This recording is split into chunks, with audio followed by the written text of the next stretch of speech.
Donald Trump a promis plusieurs fois qu'il mettrait fin à la guerre en Ukraine dans les 24 heures après son inauguration le 20 janvier, sans fournir de détails sur la manière.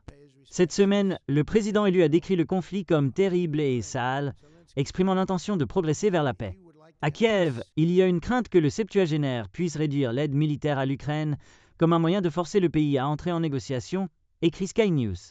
Cependant, l'ancien ambassadeur américain en Russie dit que la meilleure façon de commencer les pourparlers serait que les États-Unis envoient plus d'armes à Kiev. Michael McFaul dit que Trump devrait accélérer l'aide militaire qui a déjà été approuvée et ensuite offrir plus d'armes pour arrêter l'offensive actuelle de la Russie dans l'est de l'Ukraine. Selon lui, cela créerait une impasse sur le champ de bataille, ce qui pourrait inciter à des discussions avec Moscou.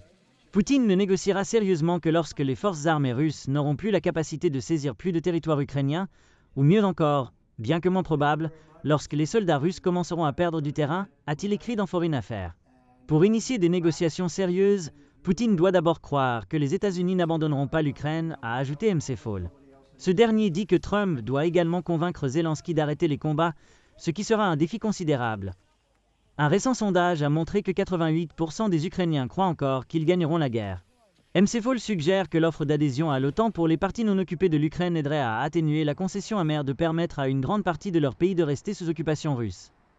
C'est la seule carte que Trump peut utiliser pour convaincre les Ukrainiens d'arrêter de se battre, dit-il. Sinon, Zelensky a suggéré qu'un tel accord pourrait fonctionner, à condition que l'invitation de l'OTAN reconnaisse les frontières internationalement reconnues de l'Ukraine.